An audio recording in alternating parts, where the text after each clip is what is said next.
Hey guys, welcome back to Real Housewives Recaps. Today we're talking Love is Blind, Season 2, Episode 6, Back to Reality. Or as I like to call it, Shane is the a-hole. Oh, I have so much to talk about in this one. So much stuff went down. I really am enjoying the season, and I can't wait to hear your thoughts too. Let's get into it. But first, check out my merch, link below. I got Midnight Toast, Justice for Steve. It's a load of pants. Or find me on Patreon. It's patreon.com/Real Housewives Recaps. You guys, what are you thinking of this season so far? You know, the first season I was just so on, but this season I'm really enjoying. I don't know what it is, but I am. I'm super into it. I was excited for these new episodes to drop. I'm excited to talk about them now. Let's talk about Natalie and Shane. So she says she never saw herself as stubborn. What do you think of this couple? I haven't watched, I just do one episode at a time and then I immediately come record, so I have no idea what's going to happen. But I don't know. I want to root for them, especially because I can't stand Shaina, so I want them to work out to despite her, which is really weird, but I do. But he is just too much energy and she's not enough energy, so I don't know how you make that work. And yes, opposites attract. You don't want two people that are hyper all the time, but they just seem very different. She seems like she'd be annoyed at him a lot of the time, and he seems like he'd be annoying, right? So I'm just not sure about this one, but I am rooting for them. I am. Now, the funny thing about Shane is all the comments I've gotten about him looking like he's related to Gary Busey. Well, I have a surprise guest here with me that I'm very excited about that wants to talk about this. This is Gary Busey. I'm glad you're enjoying my son on this show. I've had a head injury, but he's looking for love. Looking over very excitedly for a wife, and I'm excited. I'm Gary Busey. Well, thank you, Gary Busey, for dropping that wisdom on me. If you want to find Gary Busey, aka Jay's channel, check out Dr. Bad Vibes, all one word. Okay, so we go over to Deep Tea and Shake, and I liked him better this episode. I don't know. I just think she can do better. I do. I'm afraid that he's convincing himself to settle for her, and it makes me sad for the pain she's going to endure when she has to watch this show back, whether it's with him or not with him, because he can't muster up excitement for her. He keeps having to convince himself he likes this girl, and nobody deserves that. That sucks, right? But there's a funny debate over wasabi and soy sauce, and it was just silly. But she says you're supposed to pamper me, and you know, we just see them interacting together. Okay, Danielle and Nick, you guys, as you know, if you watched any of my other episode, I really rooted for her at the beginning. I did. I thought she is great. I rooted for the two of them. I thought she's great, right? Yeah, I'm changing my mind. Honestly, I see big red flags in both of them. I think she struggles with insecurity, and later we meet her mom, and I kind of understand why. But there's something that's really rubbing me the wrong way about him. He freaks me out. He seems like he's a ticking time bomb of anger, and I've never noticed it before, and I noticed it this episode. Now it's all I see. We'll get there. Let's go to Jarrett's home. So it's it's his house. She's there. Now, let me just tell you, don't hate me. I really like Giannina. She seems like one of the most down-to-earth people. Very nice. I really do. I feel like she's somebody you could go, like, be friends with in real life. Okay. I don't love this side of her that we keep seeing where she's like weirdly jealous of gifts he's got from ex-girlfriends. I just, like, why waste your time with all that, right? I mean, he's either in or he's out. I don't know how to, I know some people would just get hung up on that stuff, and I just don't. I don't understand why she's harping. Like, she finds a gift that an ex had given him to keep his watches in, and she kind of goes over the top about it and won't let it go, and I just don't understand why. Like it shows her insecurities, and I just don't know if that's going to affect their future. I'll just say that. And I really liked him. I thought he was so cute, and I really liked his personality until the whole Mallory kind of flirting with her dinner thing. I didn't love that. I know I'm talking over this part, but I hate Shaina. So it kind of skewed me on Jared a little bit, but I don't know. I'm still okay with him. I'm rooting for Ayana. I just need her to chill out on the being jealous thing. All right, you guys. I can get on board with most stupid reality show tropes, right? I can believe in it. I can fake it, and I don't care if I can see the cameraman. I still believe it's real. It's just how I'm just fine with that. This felt so fake to me and so bullshit, and so obviously she's not into him at all. I think he's into her, but this whole family meeting was so weird. Honestly, I didn't even know they were still engaged. I mean, because remember, she left the trip early and they met up for a weird lunch and not much else is happening. So I felt like this was all producer driven, and it's supposed to be, ooh, dun dun dun, like, I don't know, like pressure and will they or won't they? But I just don't believe it. She clearly is hugely into Shane, and even if there was no Shane, she's hugely not into Kyle. So I don't know who we're trying to kid here. I don't know. I feel like she's doing it for screen time. That's my guess. I don't know what he's in this for, but she's in it for screen time. She doesn't care if she's the villain or not. She just wants to be on camera. She's obnoxious, and yeah, I have less to say about that. I can't care about her family either. I just can't. I thought the house was a little strangely decorated. There were like drapes on all the chairs and even at the dining room, and I kept thinking, oh my God, you're going to spill all over that. Like, what is this? All right, let's go over to Danielle's house. So Danielle's mom is a lot. The first note I have on her is, wow, she's loud. So she leads off by telling everybody she was a psych major, so she's good at reading people, and she was just a lot. To me, she was very much she doesn't want Danielle to be the center of attention, so she's going to make herself that person. She's going on and on about what good intuition she has. She's hoping it'll work out. I feel like Nick is genuine, blah, blah, blah. So I can't care about the mom. I feel like mom's a little nuts. How about when mom says, what she struggled with the physical stuff and, oh God, like talking about Danielle and her weight. She brings up the weight. It's a lot, right? How about when Danielle's brother asked if they're sexually active? Oh my God. And he looked like he was about 15. So, ew. I mean, even if he's like 35, ew. Like, what brother does that? Yikes. I don't know. I didn't get a great vibe from that. I mean, they might be fine, but I didn't get a great vibe. And then a lot was happening in this episode, right? Because again, I liked her a lot at the beginning. Did not care for her the last episode when she had a meltdown that he was gone 3 hours. So I had myself convinced it was her. And I still think she's got some screws loose. But then this time I saw his anger bubbling up. And it's all I can see. He's got some issues. They both have some issues there. I just say run away from each other. We go to Natalie's house, and he really likes Natalie's house, but they're going to have to figure out a 2-bedroom situation. Because hers is just a small 1-bedroom. We find out he listens to Celine Dion. That kind of surprised me a little bit. But she's talking about how responsible she is with money and being the breadwinner. He spends over $2,000 a month on food. That's what he says. How is that?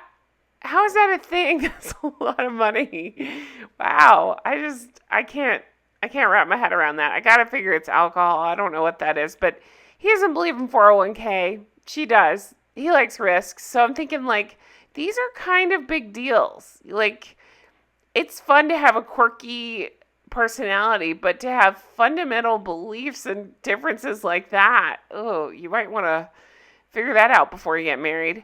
Okay, Salvador and Mallory. So I really like Salvador. He seems like a genuinely nice guy, and I liked him even more after meeting his sisters. They seem very sweet. They are fully ready to give blessings. I would have said, hey, he and Mallory, maybe they'll make it. They'll make it. They seem to like each other. But I don't know. Something turned when I saw her having that conversation with Jarrett, and the way that she was so willing to kind of throw Salvador under the bus, like admitting that she didn't like the ring, or she liked the ring he picked out, but it's not the ring she would have picked out. It was just, ever since seeing that, it's like I can't unsee it. So I liked Mallory a lot, and I think she's okay. I have a petty thing with her, which is wear a bra. What the hell? Like, how do you wear a bra? Okay. But Salvador, again, I don't know how much personality he has. She may need somebody a little bit more fiery than he is, but I just don't know. I don't know if they're going to work out or not. I know that's a lot of I don't knows this episode, but I don't. I'm curious to know your thoughts on who you think will work out, who do you like, who do you not like, that sort of thing. Okay, let's get into the weird part of the episode. Well, one of the weird parts, Nick and Danielle. And he's saying the tests between them have made them stronger. She's trying to talk to him about her flaws. He doesn't really want to hear it. So again, I go back and forth between which one of them is worse. Because I thought it was her after last episode, but this episode kind of opened my eyes to, it seems like he's dealing with some pretty severe anger problems. And I don't know. So his whole thing is he met her family, and then I wish we could have seen the video footage, but we don't. They had some sort of fight afterwards where I guess his head was somewhere else, worrying about his family and his friends. She was worried about how it went meeting her family. He then says, well, the world revolves around you, which is kind of a dickhead thing to say. Now, I say that, but I also say I kind of also see that too. I thought that was so weird in the hotel when she got mad because he was gone for a couple hours with the cast. Like, you chose not, she didn't feel good, so she didn't go, but she got mad that he went. They both have issues, right? So I understand what he's saying, but then I think, it's one day. She asked you to meet her family, and you can't just give that to her. You have to kind of be angry about it. So I do think he has an anger problem. You guys, I tell the truth. That's just what I do. So I'm here to tell you the truth. No way is this guy straight, right? I mean, good for him. Find a nice guy, but no way is he straight. I just keep thinking that every time. He doesn't, maybe I'm wrong, but he just doesn't seem overly attracted to her. I totally get a gay vibe from him. Some people have said in the comments, maybe he's bisexual, maybe he's on the show to get notoriety. Maybe it is all those things, cool, do you, but I just was wondering if you guys saw that too, if it's just me or what's going on. Now let's go to Deep T and Shake. So again, Shake has been driving me crazy, and I think Deep T is really a sweet girl, and she deserves all the best, and I don't know if Shake can give that to her.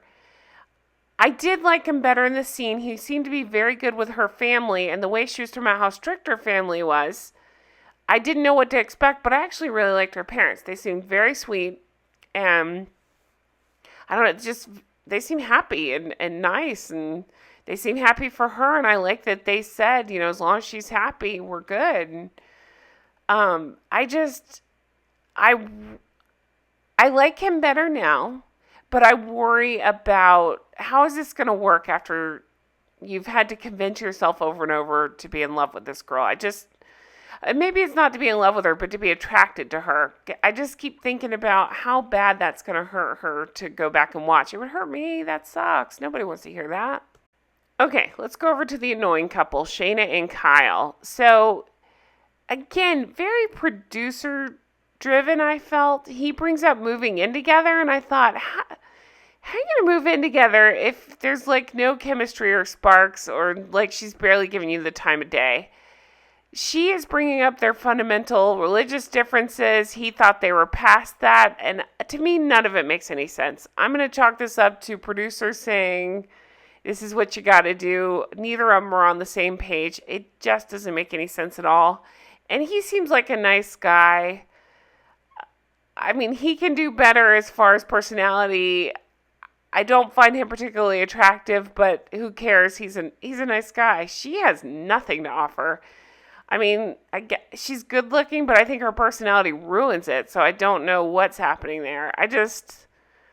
She says later on, I'm not the villain, but clearly she's the villain, right? I mean, she really is. She's awful. And not just because she's not into Kyle. Fine, don't be into Kyle. But he even brings up, why did you say yes to me if you feel like this? And that's exactly what I was thinking. Why did you say yes? Is it for more screen time? That's kind of what I'm thinking. So she gives him back his ring. She brings up something like, don't make me look like this. Like, she's very aware of how she looks because it kind of comes up again later with Shane. I just don't think she's, to quote Bachelor, I don't think she's here for the right reasons. So then we go over to Danielle and Nick, and I literally wrote my first note. He seems sassy. She comes home, unloads her bag, and he seems still kind of bubbling up anger, right? I just feel this anger off him now.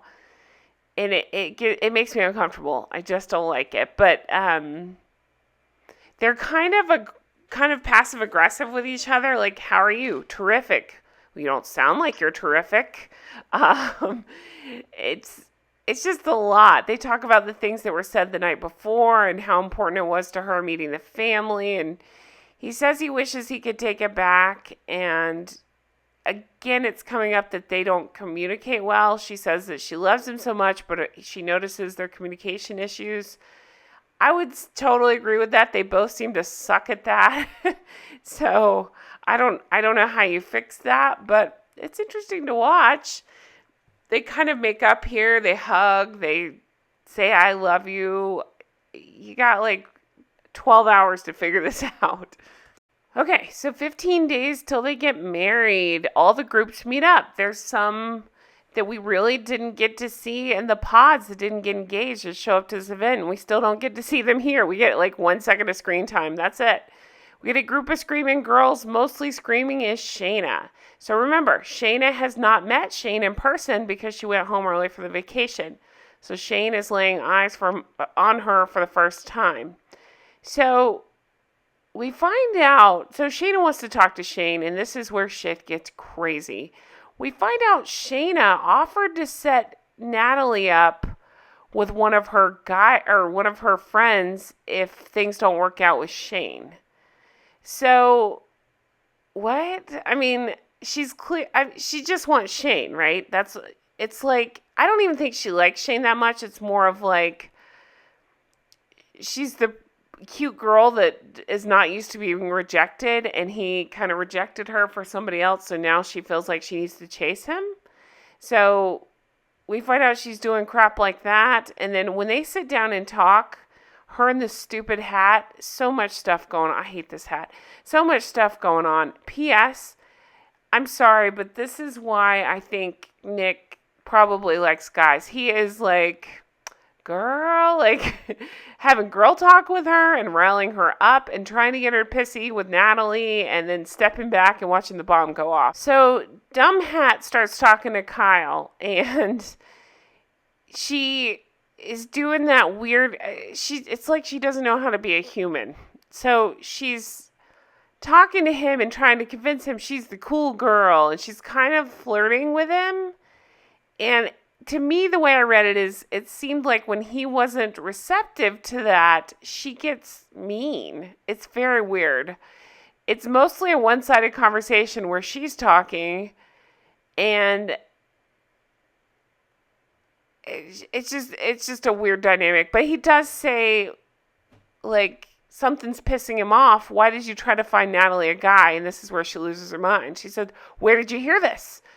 Well, of course he heard it from his fiance, Natalie. Who else do you think he's talking to, dum-dum? So I think that hat's cutting off the circulation to her brain. So again, he says, Natalie told me, and she says, basically, oh no, it was taken out of context. And she says, I'll call Natalie out right now. And he says, you don't have to call anybody out. I'm just telling you, it pissed me off. She said, well, I didn't say those things. And then, no, she says, I did say those things. I was joking around. Bullshit, that's not the story you gave like 2 seconds ago. Again, I'm going to flick you over the head with that stupid hat. She says, I don't understand why she threw it out of context. Is she bored? I mean, bitch, maybe worry about your own life. Let's get that straight first before you go messing with other people's lives. It's your fiance and you don't know. I mean, just like classic, let's drive a wedge in between these people kind of thing, but it's not working. He's not, I think he probably could have been into her had she handled it differently. I'm not saying he's a saint, but I'm saying she totally screwed this up, and it's funny to watch. She says, obviously I'm an issue because, she thinks so highly of herself. And she says it's all bullshit and I care about you. You were my number one. Everyone will back me up on that.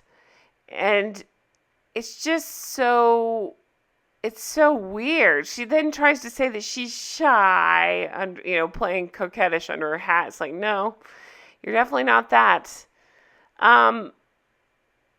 It's so weird. So she goes on to tell him how she and Kyle broke up, and she said she knew deep down it wasn't right. Her mom's face told her everything she needed to know, but that Shane kept popping up. So again, I feel like she's doing that thing where she's planting these seeds and fishing and trying to see if she can get a bite. I'm using all these weird metaphors, but you know what I mean?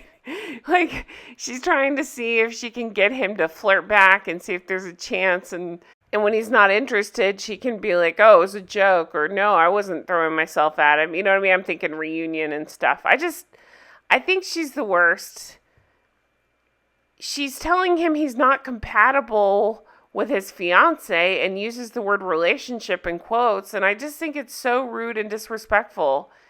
Shaina, you lost. Like, you just have to deal with it. You're acting so full of yourself, and believe me, Kyle's no prize, but not Kyle, Shaina.